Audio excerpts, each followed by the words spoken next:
Welcome to Real Estate Real World, where we talk to the movers, shakers, and leaders that are getting it done right now in the real estate industry and beyond. Your host, Marguerite Crespillo, started this podcast simply dedicated to call people about what's really happening in this crazy roller coaster ride of real estate.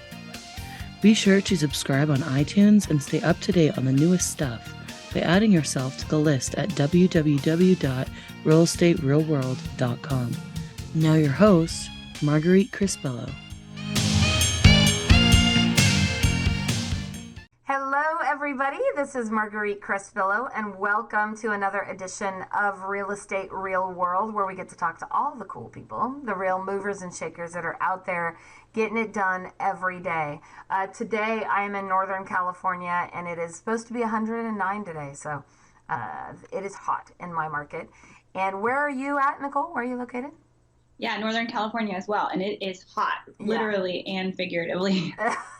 Exactly. So let me read Nicole's bio real quick, and then we're going to dive in. So Nicole Solari was born and raised in Georgia, where she attended the University of Georgia and earned a BS in psychology. She moved to the Bay Area, where she spent almost a decade working with companies such as Google, Facebook, and in her last role was the Global Director of Talent Acquisitions for Cisco Systems. Very cool. Nicole currently runs the #1 team, impressive, in Solano County in Napa, and is building her 4th expansion team. Her team is currently ranked number 42 in the world amongst RE/MAX teams. Nicole recently opened a property management company to complement the real estate sales business. She is a broker associate, GRICRSRS, CPRES, and member of the Women's Council of Realtors. Me too. Nicole is married and has 3 young boys, 2 dogs, and in her spare time enjoys yoga, running, marathons, and wine. I think we got the wine in common. I don't know about the rest. Welcome to the show, Nicole. We're thrilled to have you here today. Thank you. Yeah. So a couple things.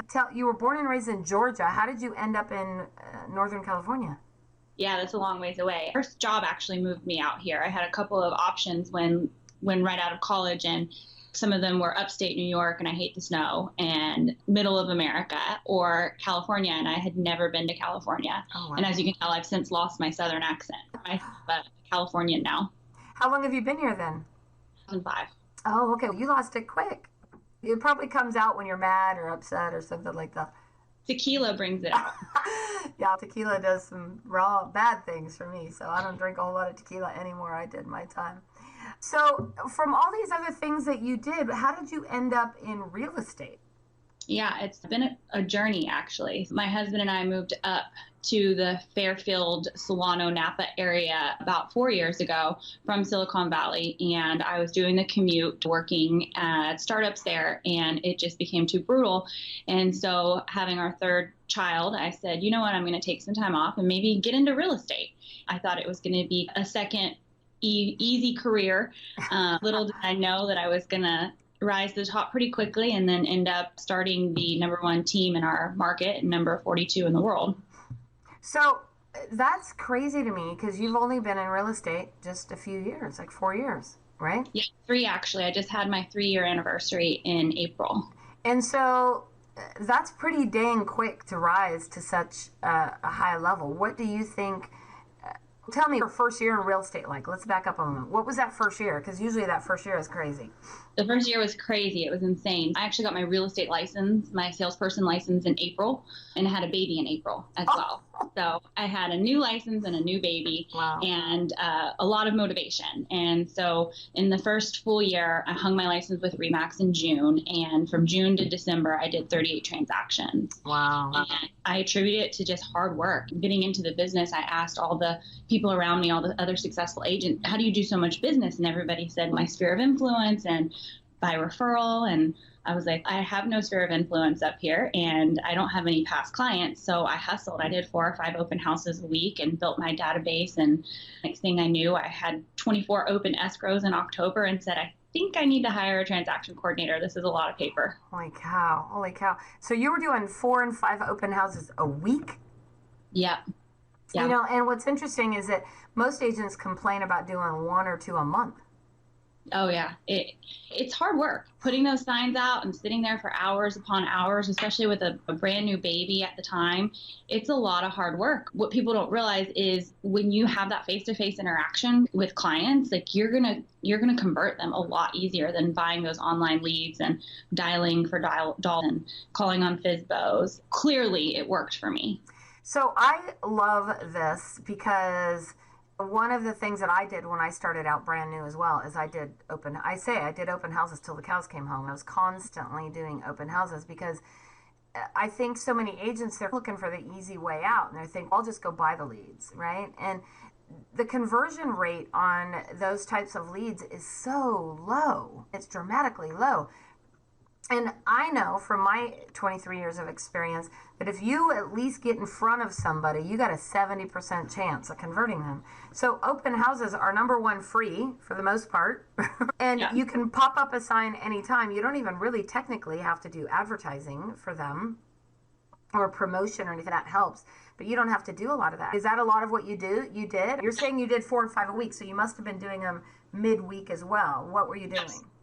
Yeah, so I did what I called Wacky Wednesdays. So school here gets out at noon on Wednesdays. And so I would always do one. I'd find a listing that was nearby school. I'd pop my signs out in front of the school and we would get tremendous traffic. I'd also do like twilight open houses. So catch people coming home from work in the evening, serve a little champagne on a Friday night. Literally on my open house sign, I'd say, come by for your complimentary glass of champagne, TGIF. And then the traditional weekend open houses. And like you said, you can pop up a sign anywhere. I would be coming home from a couple showings and say, hey, I've got a couple hours.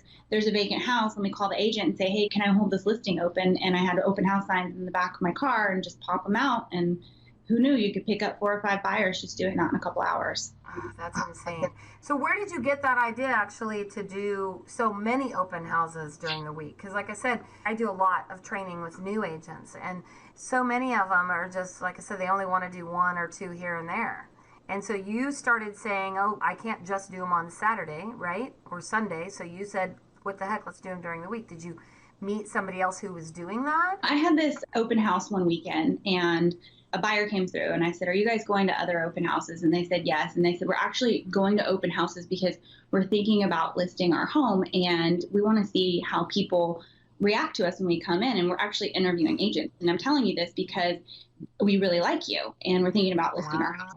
And I thought to myself, what if this potential seller came in on a Tuesday instead of a Saturday and I was the only person doing an open house on a Tuesday? The same thing goes for buyers. You know, when buyers are out there looking, they're interviewing agents. And if they're having 6 or 7 stops, they interview 6 or 7 agents versus they just come into my open house on a Tuesday and I'm the only one they interview. That's incredible. Honestly, that's incredible. So I love kind of your little themes you put around them, the Wacky Wednesday and the Twilight ones. So what came next for you? You said you had 36 or 38 transactions in your first 6 months. And how did you decide where you wanted to go? Did you always have a vision for what you wanted in real estate, or did it fly by the seat of your pants there in the beginning?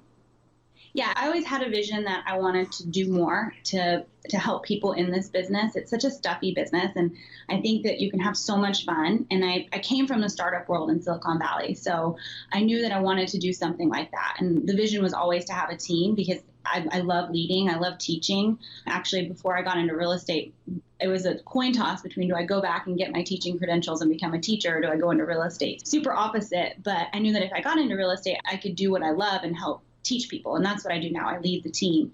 And so after my first year, I wanted to be able to know real estate, to be able to teach it. So after my first year, did 38 transactions and then decided to start by getting buyer's agents and teaching them the same concepts. And I take agents who sell about 3 or 4 million a year and teach them to do the open houses and to work the 40-hour work week. My agents don't work crazy hours, but they go from being a $3 or $4 million agent to being a $15 million agent. That's fantastic. Tell us the structure of your team a little bit. How's your team laid out? So I know a lot of teams are traditional buyer's agents, seller's agents. I let my agents do whatever they want, go do real estate, because I think that when you have a good mix and you represent buyers and sellers, you really know the market, and you can represent buyers better when you understand the listing side and vice versa. So we are structured where we have currently 18 full-time agents, 3 full-time agents in another market, and then we just expanded into the Sacramento market as well. And so we're set up where the agents sell real estate. They don't get bogged down by the paperwork. We have transaction coordinators that do that. They don't get bogged down by lead gen. We provide lead generation to them. They literally are out there in the market showing homes and getting escrows. So you said you have 18 on your team right now? And then how does your staff work? How many staff people do you have? So we have an assistant and then a transaction coordinator. So we run pretty lean from that standpoint. We just have people who are really good, and we have a lot of efficient things in place to make everything super seamless. So everything has a checklist, everything has step-by-step process, and our transaction coordinator is awesome. She handles anywhere between 60 and 80 files at a time. So what are you doing primarily for lead generation for your team? So we do online leads. We purchase online leads, and I'm huge on still doing the open houses. Each agent is required to do at least one open house per their leads to continue to come in the following week. And so we're doing huge conversion rates on open houses. And then we actually have a fantastic online conversion rate of 27% with our online leads. That is fantastic. Yeah, so we put them in drip, and then we also have great scripts that we teach our agents. That's fantastic. So tell me about your first hire. How did it go with your very first agent you hired? Great. He's still with us. He runs our BPO and REO department now. I had a couple of hires in the beginning. My very, very first hire worked out really well, but I have to admit, I learned as I was growing so quickly to not hire for aptitude, but to hire for the personality and making sure that they fit in on the team, because we can always go back and teach them real estate. We can always go back and teach them sales. Right. You want someone that's going to work ethically, that's going to work hard, and that's going to fit in on the team. So we use the DISC profile now, and we make sure that they're a team fit, not necessarily a producing agent, because we can teach that. So who's your ideal agent on the DISC profile? I really, personally, if you ask all the Corcorans and the coaching companies, they say to go for the Ds. I like the ICs. That's fine. So do I. Yeah, I love my ICs. In fact, I would say 70% of my team is ICs. My listing agent who works specifically on my listings, he's a D, but I find the ICs are a really good fit. Yeah, I've found the same thing, especially because if you have the support team, they're fantastic. And what I find about most of the Ds is that they want to go be you. So they want to go and, do their own thing, which is fine. That's who we are. I'm a high D myself. So, yeah, like 99. But, and so what I find is really all the agents that are on my team right now they're all high Is. Yeah, it's pretty interesting because they're the ones who are more touchy-feely. They're more intuitive, they're more sensitive, and I think they in a lot of ways are more in tune with clients, don't you? Oh yeah, absolutely. They can empathize with the client. They want to get the deal done. They're open to feedback. Clients love them. Yeah, I think that they're a huge fit. And it looks like you're on the track for world domination is what it looks like. What are your plans? Like, what are you doing? What is your plan over the next year? We want to continue to grow this market, continue to grow the Napa and Solano market. And really, you say world domination, that's part of it. But what we want to do as a whole is elevate the consumer experience, make it fun to buy real estate, leave the consumer with a really positive experience to look back on when purchasing their home, make it as stress-free as possible, and embrace technology and make technology work for us. And so overall, it's all about having fun and doing everything that's good and best for the consumer. We bought so many houses over the past 5 years, relocating around the Bay Area, and it was always such a horrible experience. We didn't like our loan officer. We didn't like our real estate agent. And I just thought to myself, this is such an exciting time in our lives. Why do we have to look back and think about how miserable it was? It should have been a fun journey. Exactly. What would you say over the last 3 years or so has been your biggest challenge? Gosh, there's been so many. We've grown so fast. I think that when you grow super fast, you have to remember to communicate vision so that everybody's working on the same page and not leaving anybody in the dark. Because when you have a team of 18 agents and they don't know where the team is going or what the long-term vision and the long-term plan is, they start to wonder, why am I here? And so making them feel like they're part of the team and making them feel like they all have a piece of the business that they own. So, in what way do they own a piece of the business? By the production that they're doing? Yeah, the production that they're doing, and we have specialists too. So some people become very interested in doing, like I told you, our first hire, REOs and BPOs. So we have a distressed property specialist, and he loves that. He absolutely loves. I hate it. He loves. Yeah, I did REO for quite a few years. It was a rough road. Love doing BPOs, and so the ability to say, okay, hey Kevin, you are good at real estate, but you're really great at REOs. You're really great with asset managers. Let's start a distressed property division within our corporation, and you lead that. You become a leader in that. Or we have another guy who became very interested in probates, and so now we have a probate department. And so when people find their niche or they find something that they love, the ability to create that and let them run with it and let them own it. So how do you stay connected to your team? How do you guys communicate? Do you have a weekly team meeting? How does that work? Yeah, we actually have a couple. So on Thursdays, we do group prospecting. We call it Power Hour, even though it's Power 2 hours. And we all get together and we all call our database. And it's such an amazing energy in the office. And then we have our weekly meetings, 1 hour. And then we have lunch catered in after that. Everybody hangs out. We have a kegerator, so everybody has a beer and burgers.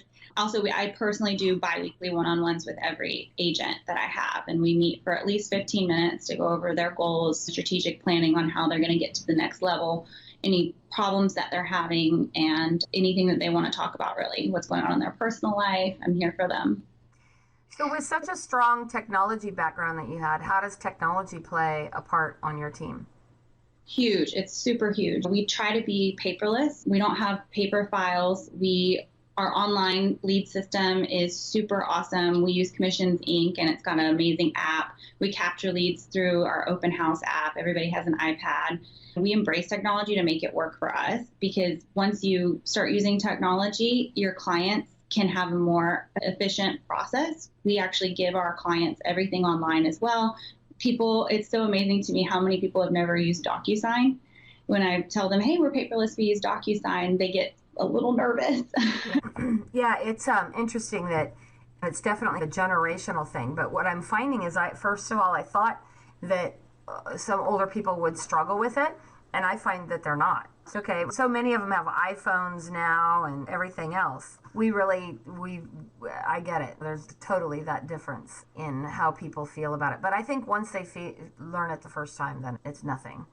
I remember the first time I used DocuSign, I was like, what is this? It's amazing. Exactly. So with your team and being a mom, you have 3 how old are your boys now? 2 9-year-olds and then a 3-year-old. So you had twins even? Yes. Oh, yes. My goodness. How do you manage all of that? I think that's what a lot of moms struggle with, is how do you balance that time with your kids and with work? Yeah. So it's all about setting expectations and time blocking and time management. So I set expectations with my clients up front. I don't do a lot of real estate. I'm more team leading now, but when I had 40 escrows at a time and I had 40 people calling me, I would say, hey, I'm available at this time. And if you can't get me, here's my assistant's phone number if it's an emergency. Otherwise, I'll call you back between these hours. And it's not 9 to 5, it's 7 to 8. And if you set those expectations, and your clients will respect you. And I have some things that are non-negotiable. I sit down and we have family dinners 4 nights a week. I take Sundays off. I'm not saying that I turn my phone off completely, but on Sundays it's family day and I take that time. And I had to get to that point though. When I first started out, I was grinding. I was working 16, 17 hours a day, 7 days a week. But I got to the point where I became more efficient, and you have to get there. You have to earn it, right? You have to earn that 40-hour work week. You know what? I love that you have to earn the 40-hour week. I think that's fantastic because, again, I just remember the same thing, is putting in so many hours. And there's times when you put in more hours than when you don't. But when I sat down and talked to my boys one day, I was like, what was it like growing up with a mom, crazy mom in real estate? And they said, first of all, we don't know any different. Like, that's what they grew up with. But they also said that I was there for just about everything I could possibly be at. Their schools, I was able to work my work schedule around my kids' schedule. So I was able to really build a business around my life instead of building that life around my business. That's really the struggle. Yeah, we're very lucky that we can do that. Maybe we stay up to 10 or 11 o'clock at night catching up on emails or responding to clients, but you get to be there from classroom mom from 10 to 2. It's awesome. Exactly. What would you say is your favorite aspect of real estate? I would say all the surprises. So I don't call things problems, I call them surprises. So anytime we have a problem, it's not a problem, it's a surprise. Right. We just have to figure out how to fix it. I love solving problems. So when things come up, figuring out creative solutions to make things work.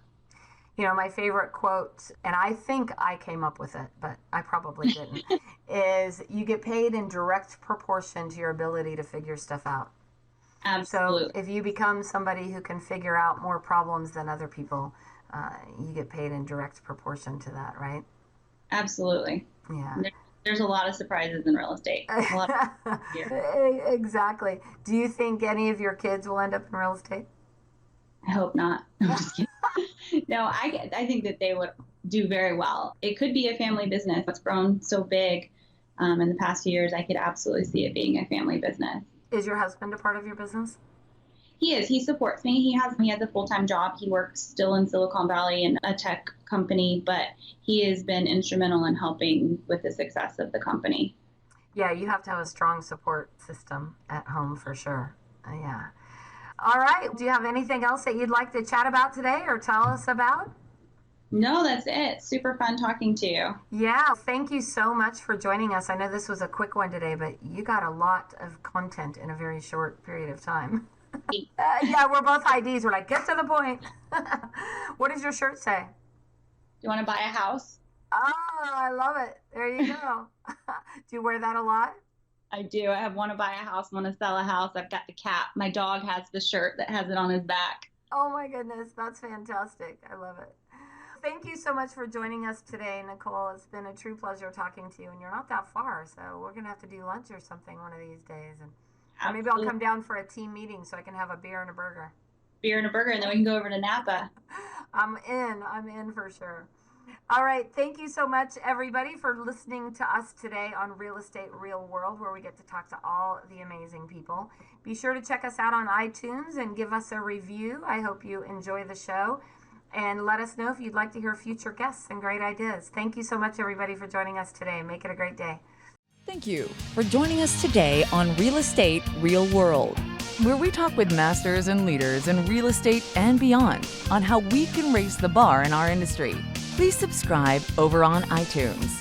And while you're there, be sure to give us a review. Your reviews encourage us and help others find our podcast. For show notes and hot topics on what's going on right now in our real estate industry, hop on over to www.realestaterealworld.com and add your name to our email. Thanks again for listening. And go out there, be a part of the elite masterclass in raising the bar on the real estate industry.